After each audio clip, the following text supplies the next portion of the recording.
Allow me to extend a warm welcome to all the viewers on the internet and around the world. It is sunrise on YouTube, morning on Facebook, noon on Twitter, midday on Threads, afternoon on Twitch, sunset on Instagram, and evening on Rumble. I am your host, the Ancient One, the Bachelor Supreme, the Phantom Menace, he who remains, and the master of the deceptive arts.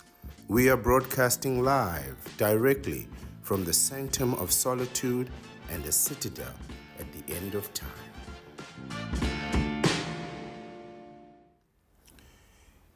It is better to lose than to be played, is a statement that a wise man once said.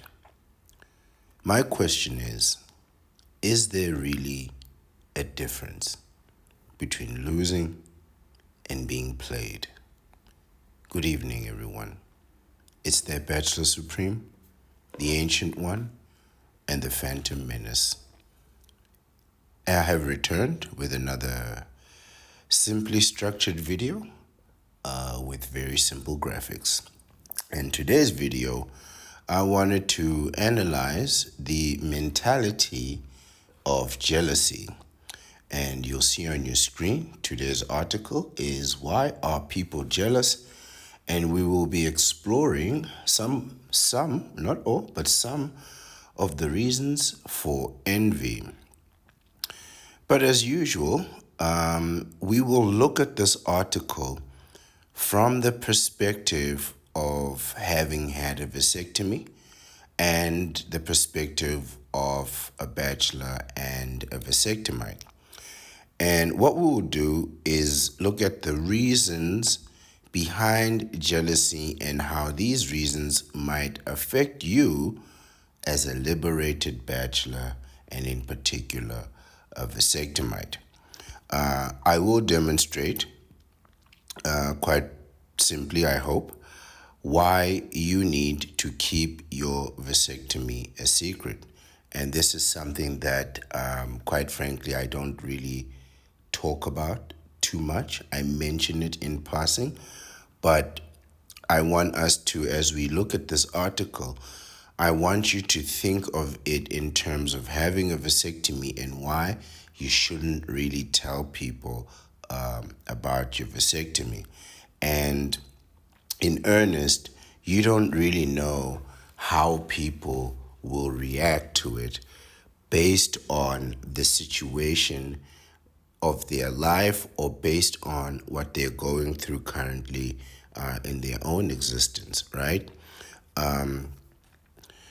Benders and counterparts alike might look at their many difficulties in the romance wars and in their relationships and marriages and feel disadvantaged, right? Disillusioned even. They might even feel taken advantage of by the fact that you have an advantage, right? If they identify somebody with an advantage, what that does is simply identify your disadvantage, right? So think of it like when a friend or somebody you know, not even a friend, right? Let's say there was somebody that you know, and they were fat or completely overweight, right? And you were also overweight, but you weren't as overweight as they were, right? You were just, you were fine, right? But they were completely way overboard, obese, right? If that person, like, let's say you don't see them for a long time, right? Let's say you move away, like they were a colleague or something, and you move away for, let's say, a year or two, right? A year and a half or 2 years. And you come back to the office to visit or something, and you see that guy that was obese, that was fatter than you, has in fact lost a tremendous amount of weight, right? Let's say they've lost something like 60 pounds or something, right? Something like 30, 40 kilos, right? and you see them, right? That is going to trigger in your mind the indication that that person now has a physical health, attractiveness advantage over you. And what you'll probably realize is that while you thought you were staying the same, you have in fact gained weight. Because weight doesn't stay the same. You don't stay the same weight all the time. You're either losing weight or you're gaining weight. The people who've been with this person, watching them go through the transition, watching them go through the diet, watching them do the exercise, to their eyes, this person will be normal, right? They won't see anything different. They saw the weight change over time and had time to adjust. But you who hasn't seen them, the difference will be glaring, especially if they are now considerably thinner or lighter than you, right? So identifying that they now have an advantage is going to indicate to you that you have a disadvantage. And people in those situations can harbor feelings of resentment, right? Either, because they want that and maybe they didn't know that they wanted it until they saw that you've lost weight, so they may want to lose weight, or they may want a vasectomy, right? And simply just don't have one. It's not that they can't lose the weight or you can't go book the appointment to get a vasectomy, but the fact that they have something that you don't is going to be a problem, right? So if you have a vasectomy and they don't, right, or they want one and can't get one, right, or maybe they don't even want one, they just know that you have something, right, that they don't have or somebody else doesn't have, that can trigger a paranoia in people, right? That can trigger a paranoia in people. Like the ones who don't want a vasectomy, right? They might have a philosophical or moral bias, and that could, lead to them creating certain judgments, right? So they might believe that for moral values, philosophical, religious values, that it is their duty to have kids and to go through the romance war and to go through this struggle. And if you choose in a defined and determined way not to participate in that, as we the vasectomites have, people will see that rejection, right, and start to reassess their own lives, right? So they might feel sorry for you, they might pity you, they might reject you, or they might realize that, hey, they didn't actually have a choice in this situation. Not really. The choice was sort of just made for them, whereas you've decided to go your own way in a genuine, and honest fashion, right? There are those people who feel threatened by having an advantage or having a vasectomy, right? And the freedom that that gives you, right? And because you must understand, if you're married with kids, right, you don't really have freedom, right? Not in a real way. Like even if you're not married with kids, if you know that you can get somebody inseminated and pregnant in like a day, right? That to me caused a terrific sense of paranoia, right? And in fact, it led me to limit my intimate interactions, right? Both in scope and in quantity, right? Because I just didn't want to, make that mistake. I just didn't want to get the wrong woman. In fact, I didn't want to get any woman pregnant, let alone the wrong woman, right? So that peace of mind, that freedom that you have, you don't see it, right? But you act it out. It's like, when you have extra money, right? and it's like in the back of your mind that you have extra money, you have freedom, and suddenly you book a flight somewhere, right? Now to you it's just it's what you would do if you have extra money, right? But to people who know you, suddenly you booking a flight somewhere, it's a big deal. It's a tremendous change, and they will recognize that, right? They will recognize those changes, right? And it's the same when you have a vasectomy. You have this tremendous sense of freedom, and you look inward towards your own solitude instead of looking outward for other people's approval. And people feel rejected by that, right? If they all want to go out and you're like, no, I'm not going out, I'm not partying, I don't care, it's a Wednesday night, it's a Thursday night, I'm going to do it when I want to do it, right? And oh, do you want to come out on the weekends? No, I don't party on the weekends. I have a 90-day cycle. I take my vacations every 90 days, and I get 2 weeks with which to do whatever I want. I party like an adult. I party like a champion. I don't go out every Saturday to the same place, same time, just the same way, trying to get different results. It doesn't make any sense, right?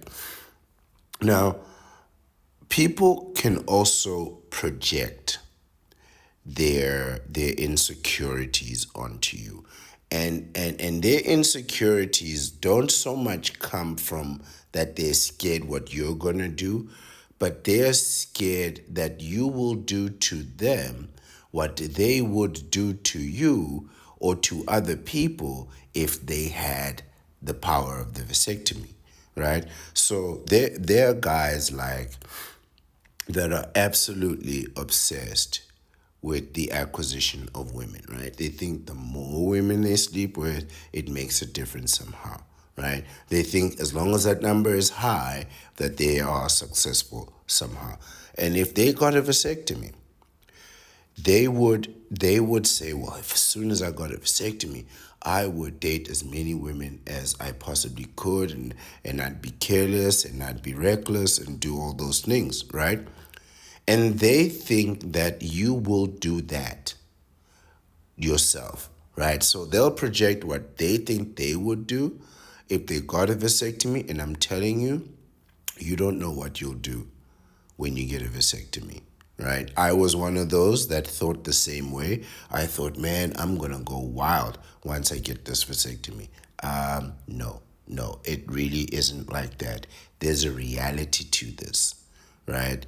You realize that you have an opportunity to do a lot of meaningful things, and intimacy kind of becomes insignificant in just the most tremendous way.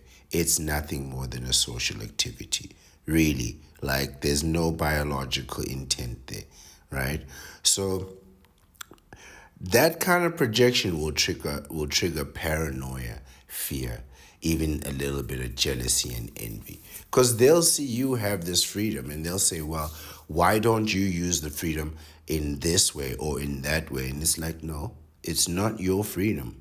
You want to get a vasectomy, get a vasectomy. But don't tell me how to use my freedom, my time, right? And having those options that people don't have, and having them trying to project their sense of what they think success would be, can trigger a lot of envy, right? Because true freedom and true self-control and true self-determination is real power. And most people don't have self-control, right? They can't even control themselves. They don't have self-determination. There's always somebody there to tell them what to do, from their parents to their teachers to their wives and their boss and their children and still their parents, all the way throughout their lives. There's always somebody telling them what to do, right? And in truth, you can't control anyone in this world, right? You can only control yourself. But most knee benders have no self-control, right? Therefore, they really have no power, right?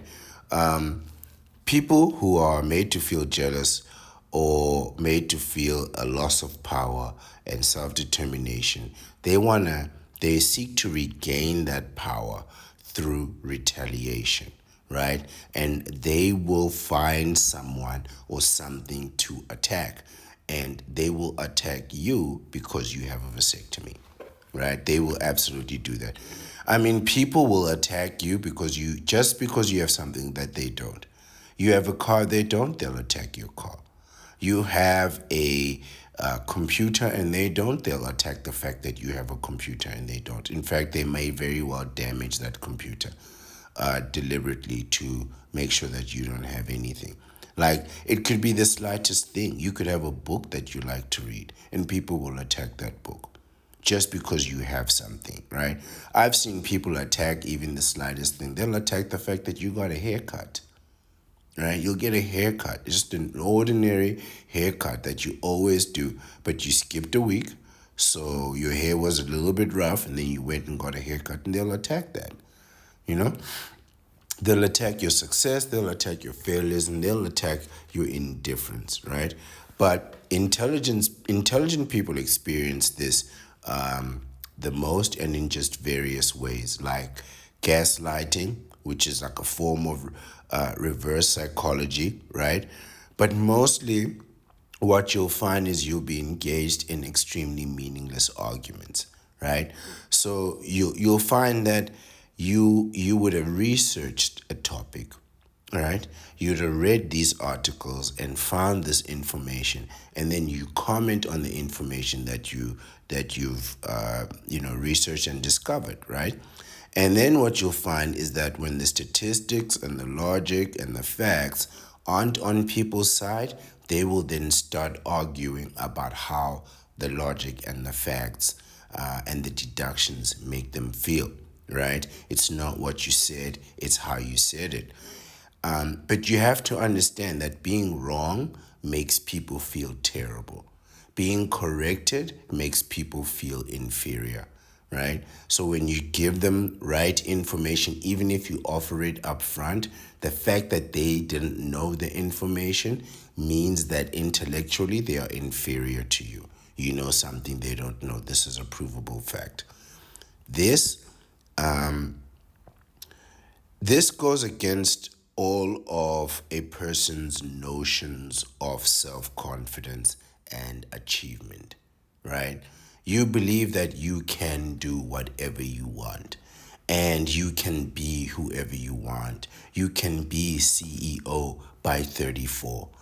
And upon finding out that a average mediocre person knows things in detail that you know nothing about, is an indication of the extent of your lack of failure, right? And that will decrease your self-confidence, absolutely, right?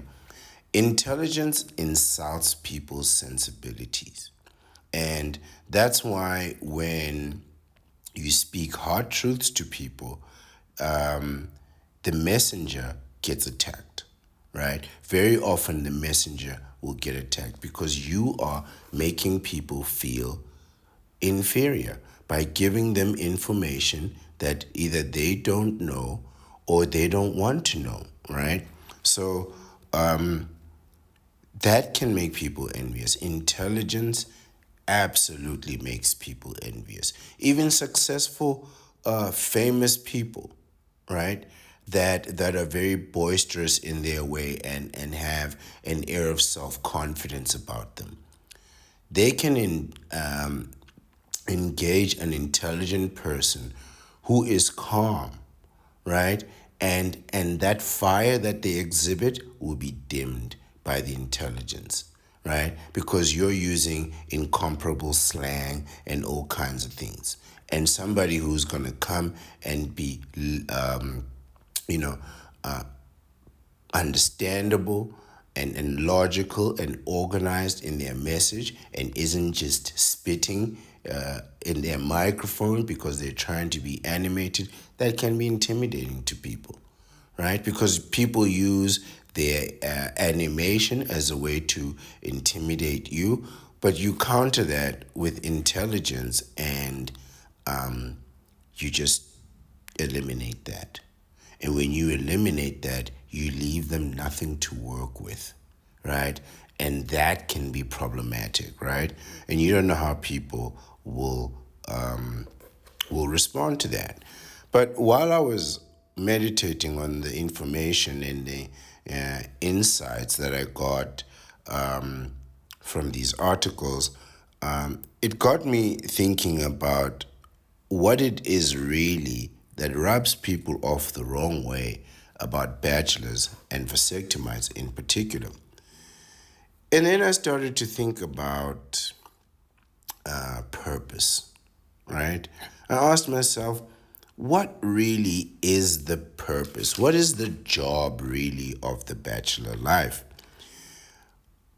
What do the words liberty, self determination, self control, what do they all add up to? What formula is this adding up to? And in truth, I came up to nothing, right? We have no purpose. This is not a bad thing. This is not a bad thing. This in itself is what liberty is. It is what self determination is, right? All of society's actions and laws are there for a function and purpose. In fact, I would say a functional purpose, right? Most people work to support a family. Companies are there to make profits. Universities are there to train future workers, right? And future workers can then support families, right, with their income. It is an interconnected and interdependent system of which suddenly through the vasectomy you are removed, right? You are then removed through the system. You literally sever the tie and detach yourself, right? In this system, environment, and even reality, you have no purpose as a vasectomite. You're not going to be raising kids, right? You're just making the money you need to support yourself, and hopefully you're doing the job that you enjoy in order to make that possible, right? Work is one thing, right? It is what it is. Work is work. Everybody has to work. Kids go to school. You, an adult, you go to work, right? But outside of work, that is where who you are really expresses itself, right? So at work, I'm still myself, but I am professional, I am productive, I am functional, right? I do the work for which I am employed to do, and I do it to the best of my ability every time. In order to do the work at the best of your ability, you have to be competitive. So you have to want to be the best, or you have to want to get the best results. That's how you really do your best, right? For bachelors and vasectomites, right? Outside of that work, we are not assigned a purpose. So at work, there is the clearly defined purpose. Everybody knows this. But for those 16 hours, for those majority hours, assuming you sleep 8 hours, you get 8 hours of work, you get 8 hours of free time, and then you get 8 hours of sleep. We have no purpose outside of that. In fact, we have the opposite, where we are not given the purpose. We assign the purpose for ourselves. This is the gift of the bachelor life. You decide how and when you live your life, but most importantly, you give yourself the why. You're doing something. Why? Because the purpose comes from within you, right? We decide what we do and why. We decide who we socialize with and why. We decide where we work if we can and why, right? Most bachelors, you'll find that the ones who thrive, the vasectomites, if you can actually find one, they'll be doing something, quite frankly, that not only works with their aptitude, but also that they enjoy. Knee benders, on the other hand, often have to take the jobs that pay the most, right? So if there's an opportunity to take a management post in a job, even though they're not really suited for it, have no skills, no experience, no training, no education, but it pays a little bit more, they'll take that job, right? They'll take the house, they'll buy the house that can keep the most people, right? Because you have 3, 4 kids, you need 3 or 4 bedrooms, and including one for yourself. But even still, some of the kids might still have to share. So you're going to need something big and spacious, which means you are assigned that. Just by having kids, you are assigned this task, this responsibility, right? Not only that, you have to, get the car that can transport the most people, right?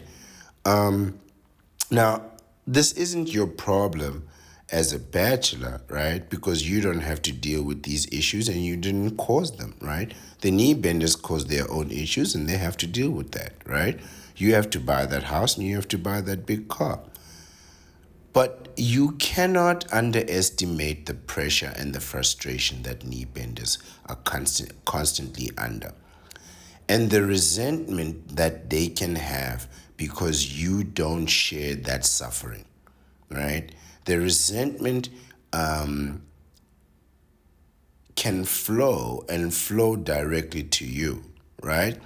And ironically, somehow it always finds its way. Resentment always finds its way to a healthy, happy, and wholesome bachelor, right? It always finds its way to us. And it's always coming from a knee bender, right? And they'll even start like gossiping about you, oh yeah, he's not married and he doesn't have kids. What? Right? You'll sit there and be like, what? Oh my God. And they'll make it like a big issue. But not too long ago, you were unmarried without kids and then you bent the knee, right?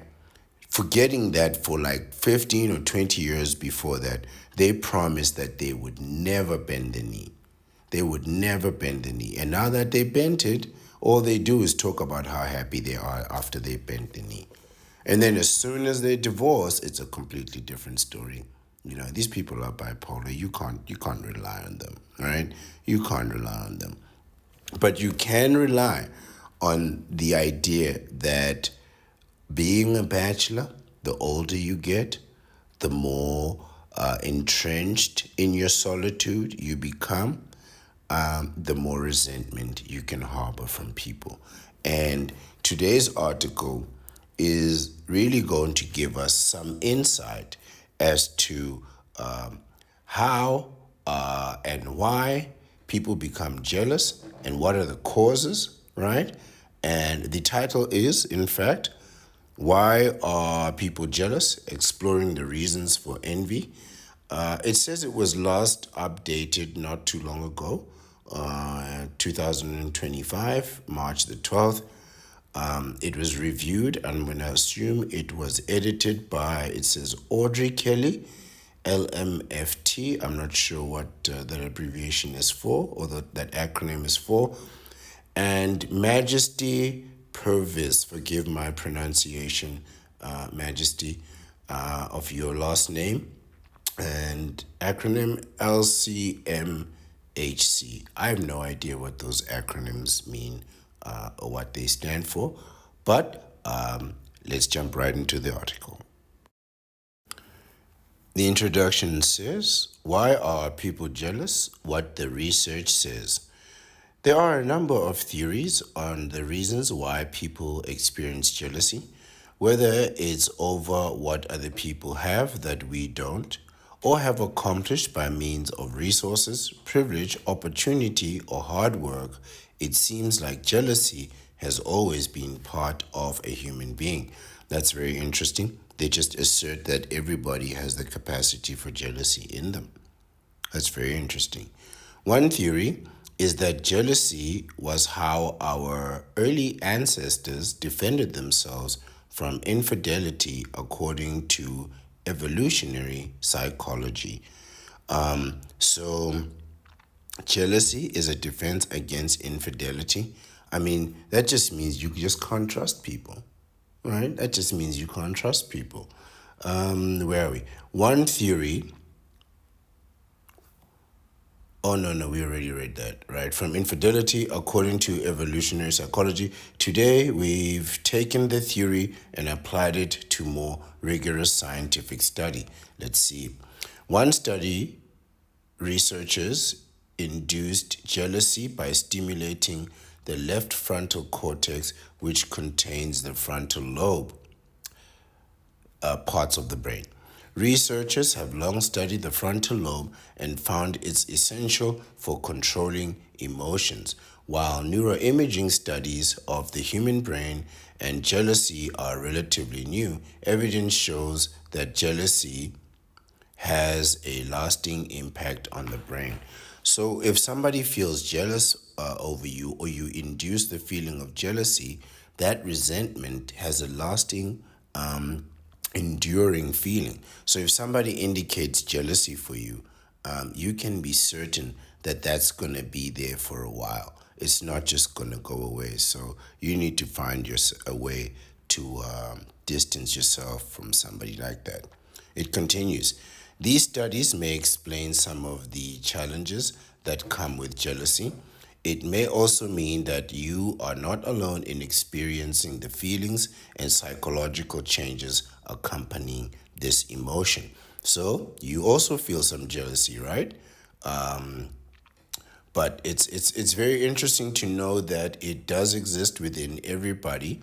So wherever you go, just know that if you have something that other people don't, they're gonna feel jealousy and envious, and you don't know how that's gonna play itself out. I mean, it is like this with families and siblings, right? Don't let your younger sibling get richer than you. Oh, that upsets older siblings so much, right? That upsets older siblings so much. I've seen a situation where an older sibling will manufacture a reason for you to pay money on an ongoing basis just because they make less money, right? So they'll try and neutralize you. Instinctively, they'll try and neutralize you, right? Because they're jealous, right? Or they're envious, right? Let's continue. Children can be taught that it is common to want what others have, but they do not always get something just because they want it. Or, as a child, I always hated sharing. I hated it when my parents made me share things just because somebody else didn't have something. Oh, I hated that so much. I still do. Maybe that's why I don't like sharing things. But to be fair, I never liked it from the beginning, right? And don't even ask me to share a woman. Absolutely not. Out of the question. Out of the question. I've ended relationships with people just because I thought there was another person there, just because I thought, and I left, never spoke to them again, and didn't even find out what the truth was. I could care less what the truth was, right? I could care less. I shared nothing, absolutely nothing. Maybe that's why I'm not in a relationship. I just can't compromise. It says here, adults may also learn to manage envy by processing emotions, identifying negative thought patterns and behaviors, or trying therapy. Good luck with that. I mean, how is therapy going to remove something that's inherent in every human being? Right now, I mean, you could try control your emotions, but if you ask me, the best solution for envy and jealousy is to be better than people, so that they envy and also that they're envious and jealous of you. I mean, like if somebody's in a better situation than you, or they're making like tremendously more money than you, it's not going to go away until you make more money than them. By gaining perspective and by focusing on their own life, they can work to create happiness and achieve success without being overly influenced by the achievements of others. I mean, there's another part of this. It could very well be that you're motivated by other people's success, which is a form of envy. Like I personally don't feel like there's something out there that somebody can attain that I cannot, even fame. Like I think if I honestly wanted to have my face on TV, I would just pay someone to put me on TV, and I'd pay them every day until I ran out of money or until I achieved the fame that I wanted to, right? But this is assuming that you could be envious of other people. But this could very well be like motivation. Like you see where the next level is and it inspires you to work harder and get there, right? But that's still a form of jealousy, right? The discomfort of jealousy. While feelings of jealousy can be common, the emotion itself may feel uncomfortable and can lead to unhealthy behaviors. Absolutely, right? People, you don't know how people will respond when they're jealous. You don't know what they're going to do to you or your property. Finally, realizing that jealousy is affecting one's life can prompt a change. Over time, jealousy leading to the compulsion to take something or irrational thought regarding the fidelity of a partner may interfere with functioning and relationships. So, what they're saying here is jealousy can lead to obsessive behavior and irrational thoughts, paranoia regarding your partner, but or your functioning at work. But in truth, if you don't trust someone, you shouldn't be in a relationship with them. I don't trust anyone. I don't trust a single soul on this earth. There's not a single person that I know that didn't stab anybody in the back, right? Everybody stabs somebody in the back, so I don't trust anyone. I absolutely have limits with how far I will interact with people or how long. I have limits in quality and limits in time, right? I will not be spending my life with a person that I don't trust. Jealousy in the brain. Jealousy may lead to increased personal aggression, with research showing that jealousy is associated with changes in the brain, specifically greater activation in the basal ganglia. I have no idea how to pronounce that word, and the frontal lobe, which has been observed when individuals feel jealousy. I assume that by changes they mean like interactions, right? So maybe there was no interaction in that part of the brain, and then when somebody feels jealousy, that part of the brain lights up with life and activity. I mean, it's a strong, powerful light. So be careful. Be careful. People are extremely jealous, especially when it comes to you know, the bachelor life, right? Especially when it comes to the bachelor life. If people know that you're a lifelong bachelor, man, they'll just keep bringing it up. They'll just keep bringing marriage up for no reason, right? For absolutely no reason. So let's continue and start to look at some of the reasons what make people jealous. A scarcity mindset, it says here, is what contributes to envy by promoting a belief that success and resources are finite, right? So these are people that believe that the system is holding them down, the government is holding them down, the man is holding them down, racism is holding them down, right? And they think that a small group of people are controlling all of the wealth. Not just their wealth, they're controlling my wealth too, right? And I don't have access to that. So they'll feel jealous because for rich and successful people because they think that those people are taking over their wealth. It is such a common situation, a scarcity mindset. Oh, when people run out of money, they start to look to blame other people, right? The everyday Starbucks drinkers. You're drinking Starbucks for $20 a day, right? When in fact you could buy, a whole tub of coffee for $20 and you could make an unlimited amount of coffee of your own, but you want to be seen spending that money, right? You want to be seen living that life. And when you run out of money, you're going to want somebody to blame. And if they give you money, all you're going to do is spend it on Starbucks, right? This can lead to a zero-sum perspective where we perceive one person's gain as another person's loss. Now, think of yourself as a vasectomite. You have a vasectomy, and there's a bender who thinks that they can't get a vasectomy for some reason, despite the fact that they've got $1,550 in their bank account right now, right? You have that money right now, but because you think it's inaccessible to you, right? People think a vasectomy is a procedure for the rich, and it's not. It is literally the cheapest medical procedure you can have in the shortest amount of time, right? Like, urologists don't get rich from vasectomies. They really don't.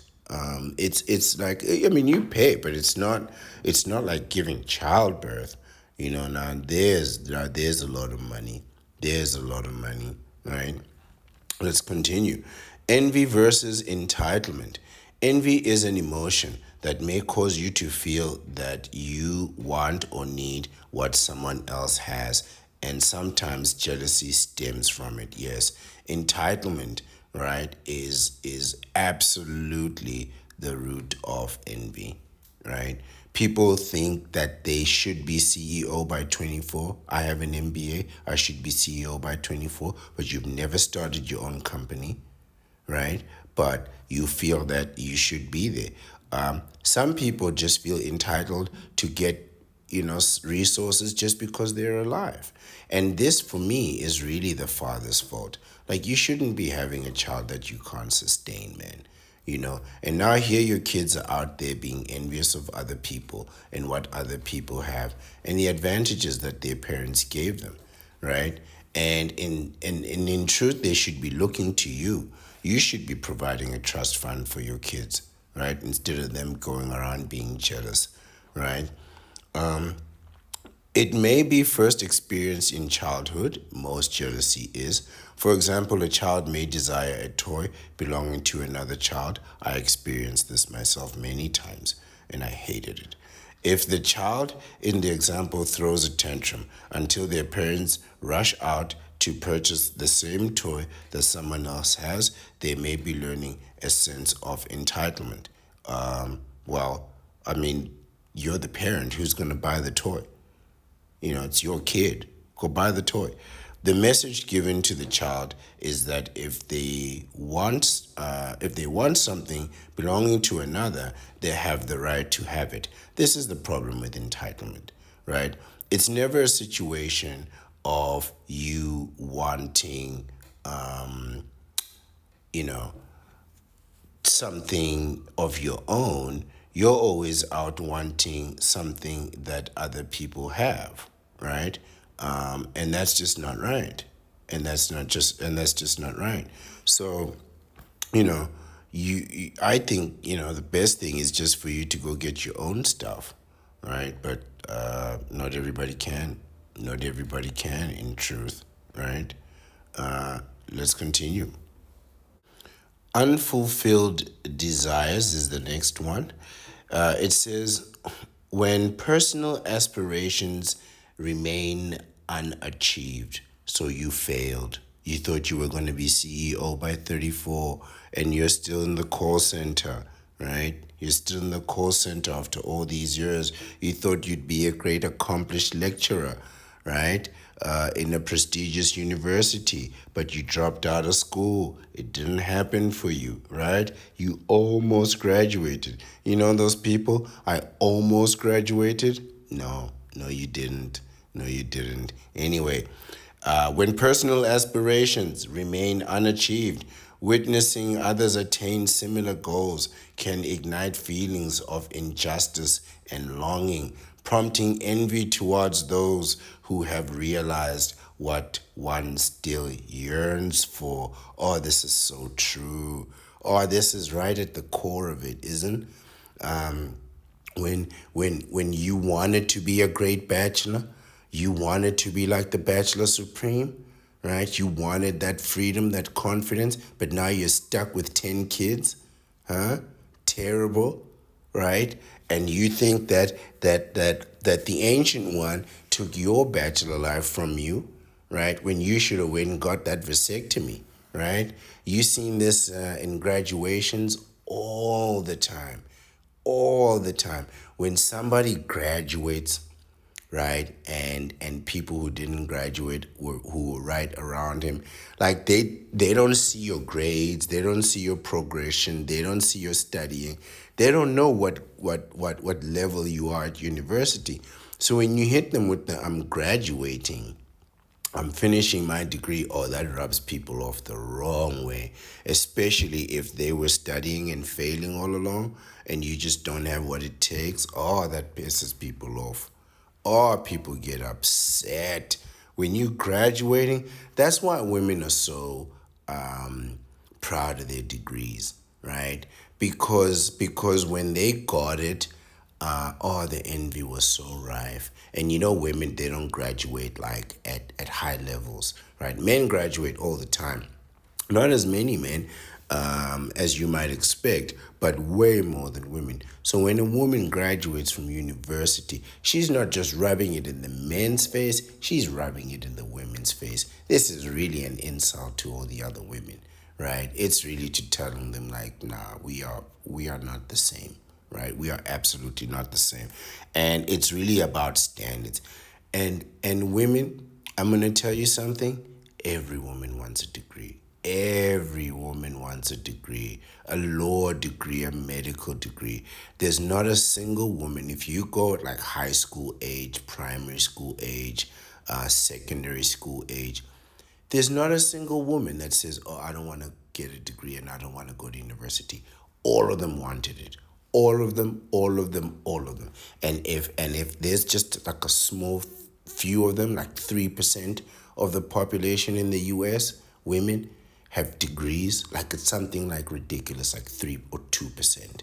It's really nothing.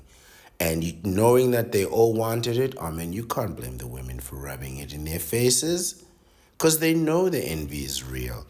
They know the envy is real. They have accomplished something that others still yearn for. Our next one is comparison culture, right? So when you look at other people, what they have, and you compare it with your own self, and you find out that you have nothing. Social media and societal pressure to measure success in terms of material wealth or status can exacerbate feelings of envy. So, you know, all those Lamborghinis, all those Bugattis, all those Porsches, all those Ferraris that we see, oh, they upset us, man. They upset us. You know, you're over there in the hotels in Dubai, in Germany, in London, right? And people are stuck here at home paying bills, and they look at your life every day on social media, but they can't look away. But they can't look away. They gotta keep looking, you know? And every time they look, your views go up. Oh, it's a double-edged sword that keeps cutting them, right?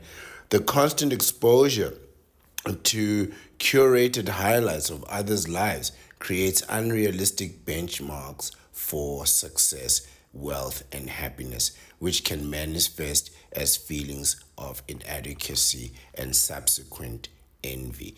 This is such a dangerous thing for, like, if you have like a job and your colleagues see you on social media being fake, but you're good at it. Like, you know, when you're good at being fake, like there's some people that are good at social media and they make really good content, right?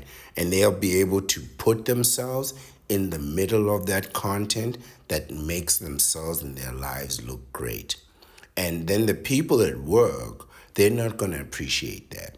Like, you could be taking selfies at work and pictures of your work and make yourself look good on social media, and they'll try and not be able to accomplish the same thing. Like, somebody will take the same picture as you, but because they're overweight, it doesn't translate to that kind of success, right? But you take a picture in front of a company logo in your suit, in your blue power suit, you know, and you're looking fit, you're looking healthy, you're in shape, and your suit is tailor made, right? And you stand in front of a company logo, it's a spectacular photo, right? But if you're obese and you're not wearing a tie and your shirt is untucked and your pants are uncomfortable and your belt is too small but your pants are too big, right?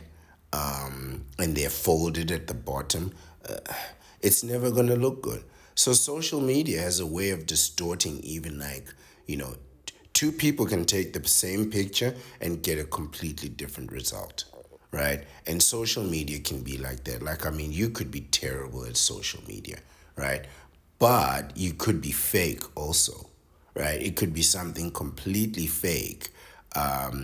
And you just happen to be standing in front of a Ferrari, or you just happen to be standing in front of the Rolex company on one of your tours, and you take a picture and it looks great, right?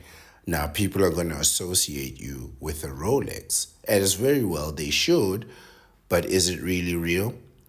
To some people, it's real. There's an entire generation of people that grew up on social media. And if you're wondering why I'm making these videos, it's for them, not you. You know, if you're waiting to see me on TV, you're never gonna see me on TV, you know, cause I'll be killing it here on social media. Isolation, feeling disconnected and undervalued in social or professional settings can amplify envious feelings towards those perceived as more connected as value or valued. This can play itself out in various strange ways, right?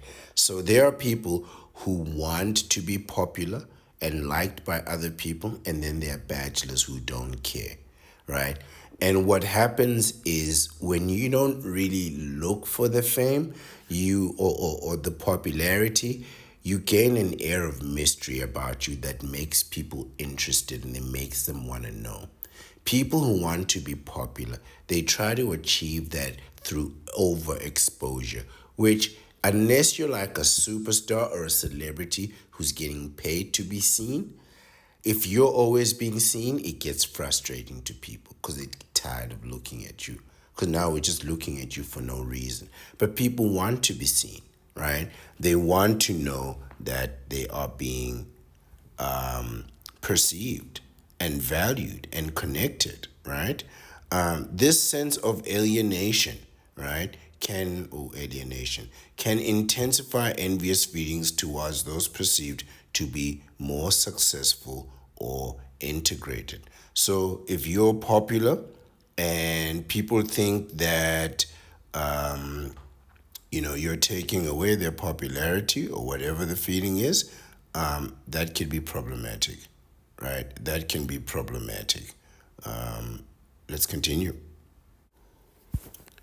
Envy can manifest across a number of different contexts and can be an exceedingly uncomfortable experience, shining a light on our own insecurities. There are a few reasons why we may experience feelings of jealousy towards others. Okay, let's continue. Perceived injustice is another one, right? So when you think that things like structural racism, or that somebody's out to get you, right? The police are out to get you, but you're a criminal. Sometimes envy can be rooted in the feeling that a person does not deserve their success, position, or status. For instance, a person who got a job due to a family connection may be viewed as undeserving by others who believe they have worked harder or possess more merit. This perception of unfair advantage can fuel feelings of malicious envy. Oh, this is so often like when you're working in a company and the boss's son works there, the boss's child works there, and they make a mistake, and people will be harder on the boss's child than if the boss had made that same mistake, right? Because they see you as an employee, but a special employee. So even if you do mess up, they won't be hard on you as they would somebody else because you're the boss's daughter. Now, that is privilege. It is privilege, but to be fair, it's your father's company, right? And your father wants you to be able to run the company. So he wants to put you in a situation where you you don't have to earn everybody's respect, but you can just get it through seniority. You can't blame parents for wanting the best for their kids above you.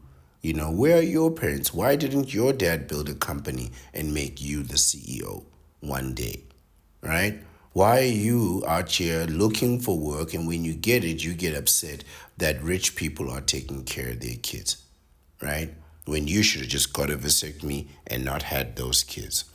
Our next one, low self-esteem and insecurities. This is always at the root of envy and jealousy, right? Low self-esteem is a common cause for feelings of envy. Our own worth and capabilities may seem inadequate when juxtaposed with others' accomplishments, leading to feelings of resentment. Yeah, absolutely. When you see somebody who's richer than you, who's more powerful, more accomplished, more educated, more qualified, more experienced, and gets better results, you're going to feel a little bit of envy for that person, right? But that can be seen as a challenge for you to improve. But I mean, how are you going to make up for 4 years, 5 years of university? How are you going to make up for 20 years in the NBA? How are you going to make up for a guy who's been running a company for 15 years and finally got it right? And now he's making millions of his dreams. You know, you have to start now working on your own dream and take the risk whether you're going to succeed or not, which you're probably not. I don't want to lie to you, most companies fail. But now when you compare yourself with the accomplishments of others, it's going to cause resentment, and it could cause resentment in your own family. But absolutely, when I start talking about the vasectomy, I get nothing.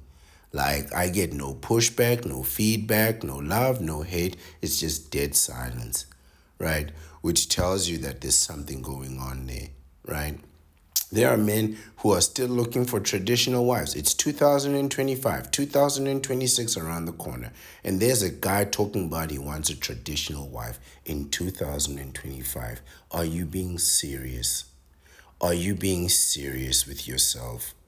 You're telling me you want a woman from the 1940s, almost 100 years after the era ended? Absurd, absurd.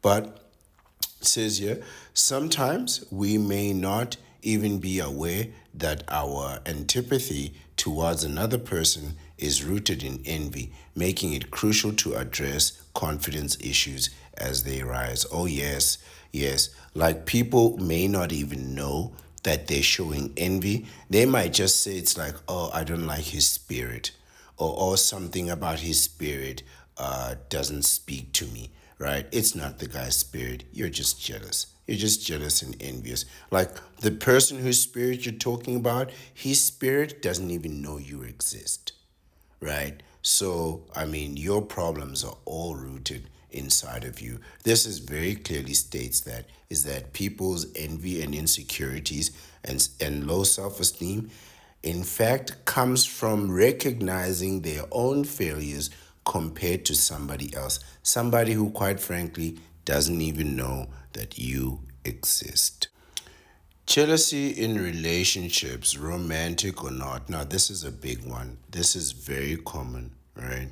To some people, it might seem romantic when a significant other expresses jealousy over real or imagined attention given by another, right? This is a problem for me.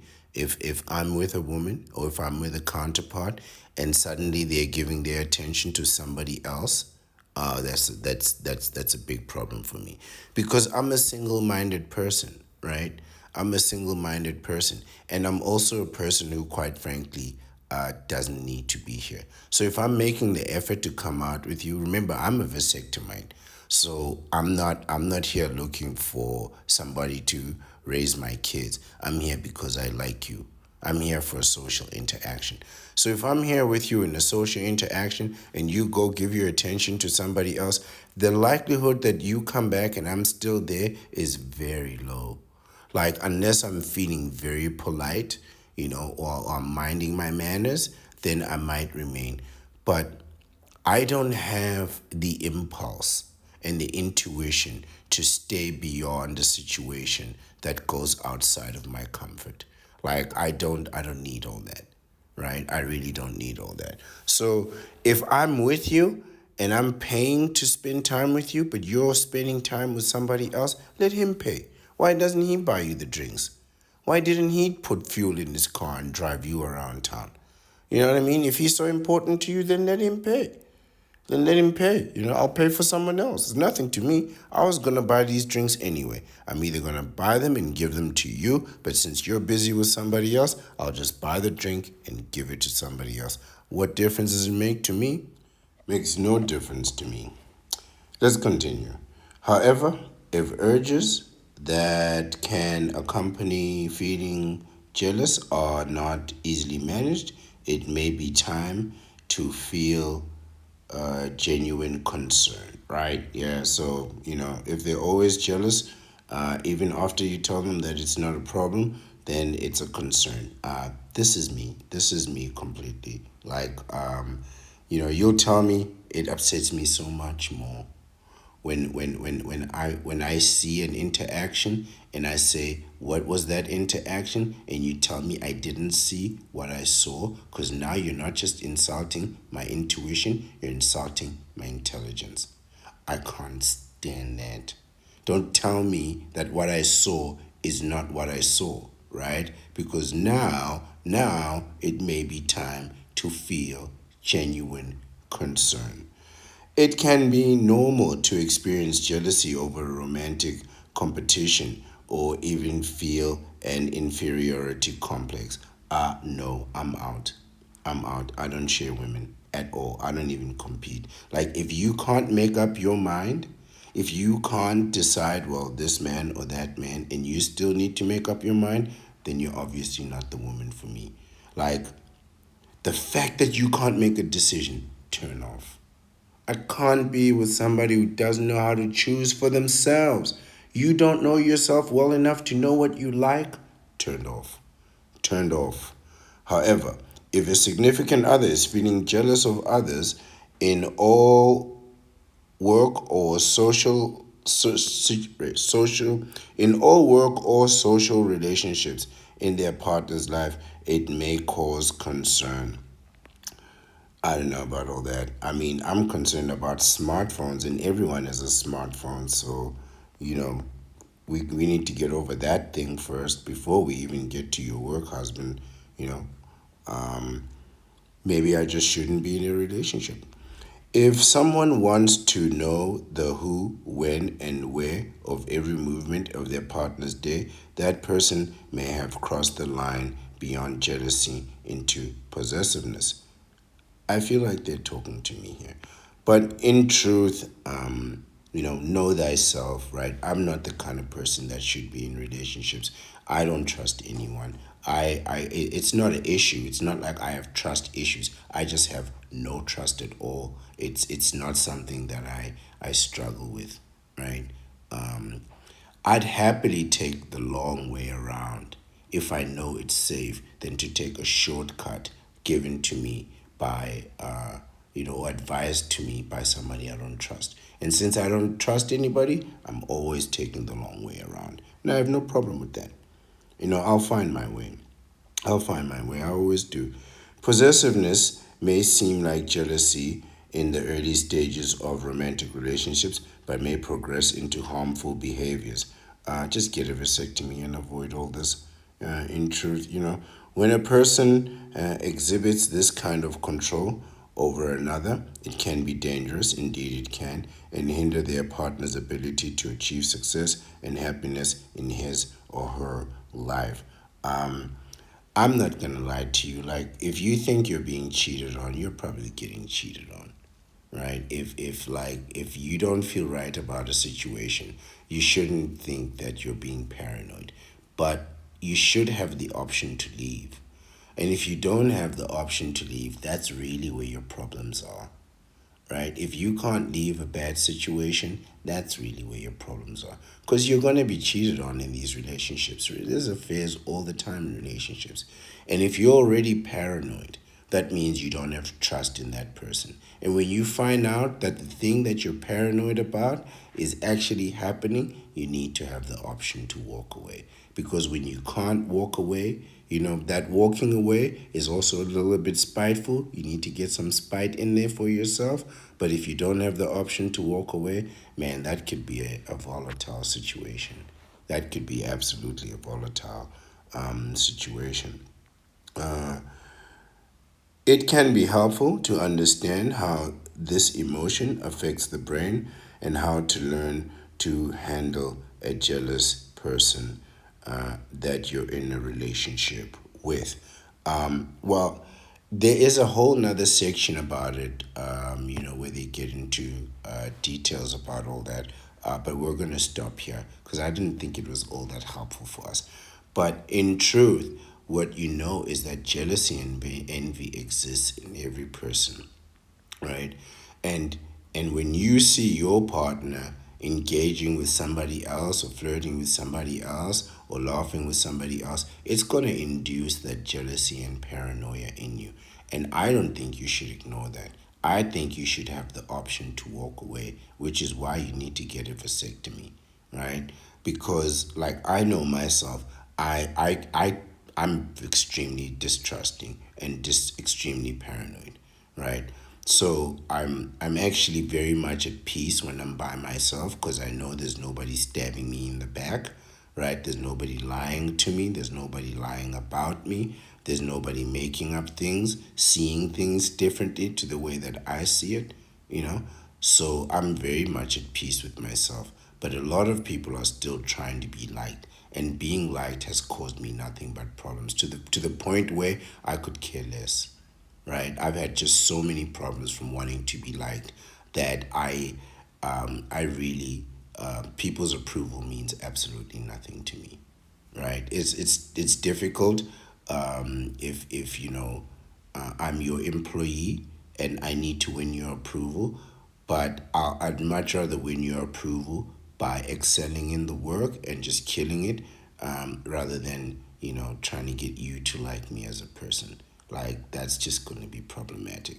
I mean, just look at my personality, right? I'm really not the one looking to be liked. I'm a bachelor for life, right? And this is the life that I chose, not the life that chose me, right? I carry my solitude. I don't let the solitude carry me. That's just a path to destruction. So this is the video of the day. Remember, everybody gets jealous. Everybody feels envy. And they just get jealous because of what you've achieved, what you have, and who you are. It's just that simple. And this article demonstrates that. Thank you for your time. Again, thank you for your attention. This is the Ancient One. This is the Bachelor Supreme. He who remains, and I am the master of the deceptive arts. And I'd like to wish you a very, very nice day. Thank you.